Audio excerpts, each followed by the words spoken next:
Hello, literature lovers. Today I want to discuss a very famous Bengali translator and poet from the Indian subcontinent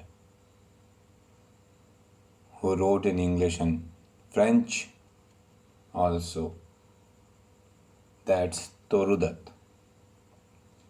She is seen as one of the founding figures of Anglo-Indian literature alongside with Henry Deroji and Manmohan Ghosh and also Sarojini Naidu. She is more known for her volumes of poetry in English, uh,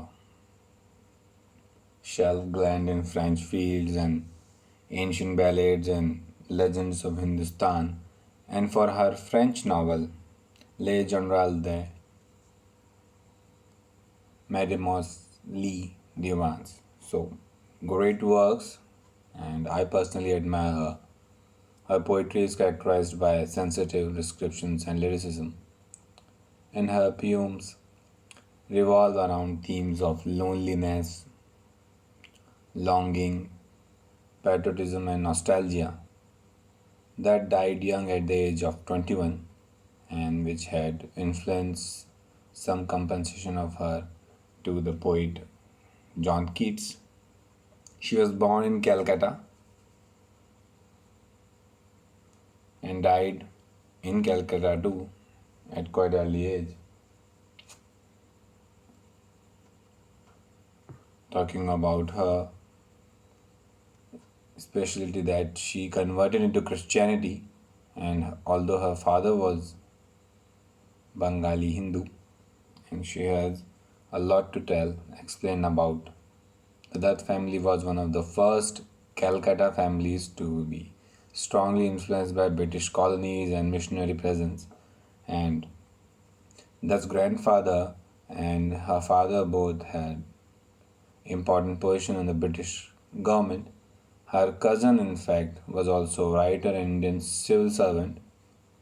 Dutt's father converted to Christianity when Toru was 6 years old. Her mother initially resisted conversion but eventually became a practicing Christian as well. Both of Dutt's parents published some writing. Her father wrote poetry and her mother published a translation into Bengali of a religious monograph. Toru was the youngest child of three after a sister and a brother, and she and her siblings spent most of their childhood in Calcutta and splitting their time between a house in the city and a garden house in the suburb of it. That was educated at home by her father and by the Indian Christian tutor Babu Sahib. She learned English and French and eventually Sanskrit too, in addition to her first language, that's Bengali. During this time, she learned Milton's Paradise Lost, and she also learned some ancient stories of India from her mother. Thus, brother Abju died of consumption in 1865 when she was 14. When she was 13, Dutt's family left India, and her sister was the first Bengali girl to travel by sea to Europe. The family spent 4 years living in Europe, one in French and three in England. They also visited Italy and Germany. They first visited France from 1869 to 1870, and during this time Dutt studies French in very nice way, and she was briefly a student at a boarding school. In 1870, the family lived in London, where she studied music.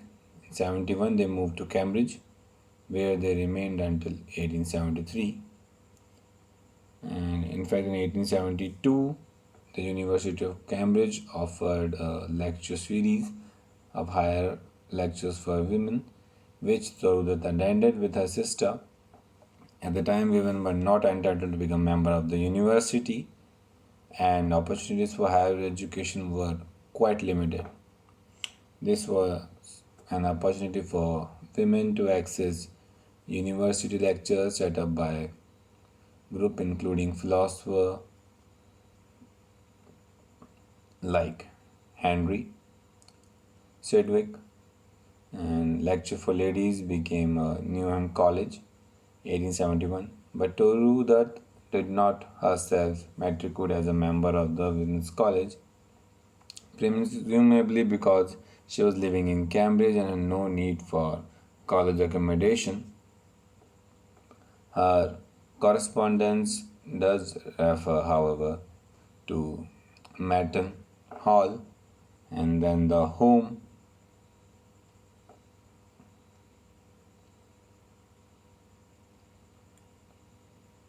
of Newham College and to Miss Clark, principal of Newham College. While not a member of a Cambridge college, therefore that would have had access to the college stimulation, intellectual discussion, and critical thinking. At the end of 1872, Toru Dutt met and befriended Mary Martin, daughter of Reverend John Martin of Sydney, Sussex College. The friendship that developed between the two girls at this time continued in their correspondence after Toru's return to India. The family left Cambridge in 1873.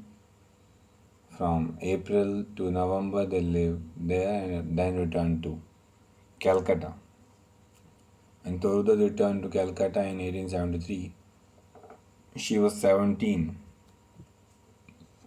She found it challenging to reintegrate and with a culture which now seemed like an unhealthy place, both morally and physically speaking, to her Europeanized and Christianized eyes.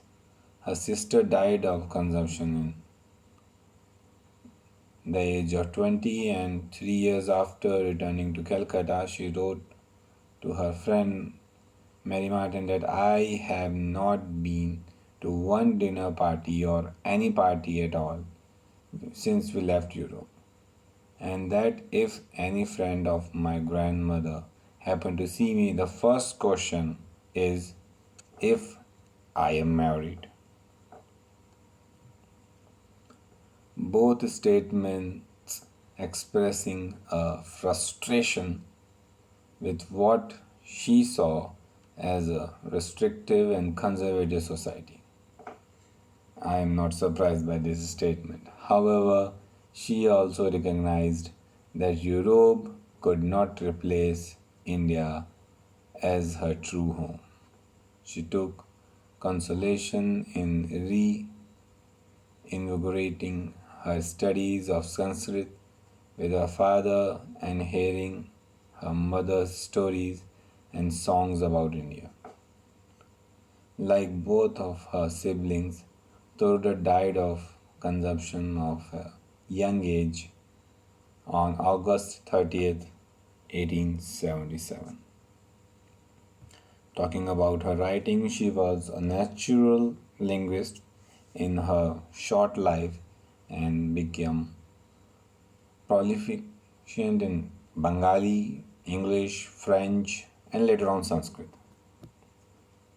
She left behind an impressive collection of prose and poetry. Her two novels, The Unfinished Bianca or The Young Spanish Maiden, written in English, and Le Journal de Mademoiselle, written in French, and were based outside India with non Indian protagonists. And her poetry comprises a shelf line in French fields, consisting of translations into English of French poetry and ancient ballads and legends of Hindustan, which compiles her translations and adaptations from Sanskrit language. A shelf Glen French trees were published in 1876 without a preface or introduction. It contains 165 poems, mostly translated from French into English by Dutt, except from one poem composed by Dutt, Mon Pere, and 8 poems translated by her sister. At first, this collection attracted little attention, though it eventually came to the attention of Edmund Goose, in 1877, who reviewed it quite favorably in the Examiner that year, and Shelf would see a second Indian edition in 1878, who and the third edition by Kegan Paul of London 1880, but that lived to see neither of these trumps, and the second edition added 44 new poems and a portrait of Toru Dutt and her sister and a preface by their father. At the time of her death, she left behind two novels, Le Journal de Mademoiselle, the first novel in French by an Indian writer, and Bianca, or the Spanish Young Maiden, thought to be the first novel in English by an Indian woman writer, in addition to unfinished volume of original poems in English and Sanskrit translations.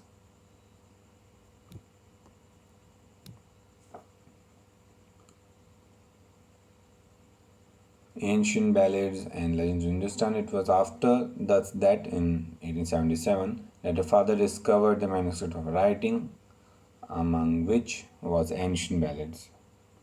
When Ancient Ballads and Legends of Hindustan was published posthumously in 1882, Edmund Goose wrote an introductory memoir for it. In this, he wrote of Toru Dutt that she brought with her from Europe a store of knowledge that would have sufficed to make an English or French girl seem learned, but which in her case was simply miraculous. The ballads are essentially Indian in genre and outlook, and are the poetical attempts to reveal her return to her land.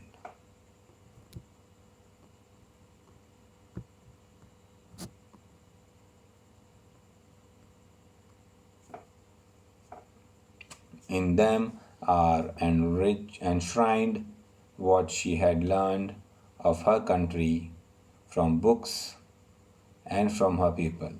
She did not anglicize her ideas but kept close to the ethnic values of the original tales, while her understanding of modern life and dedication to craft has helped her to make these ideas of yore relevant to posterity. Some well remembered poems from this volume include A Sea of Follies and Lotus and Our Casuan Tree. I hope you must have got an overall idea about Toru Dutt, and the detailed summary is also given here. Thanks for being part of it. Thank you.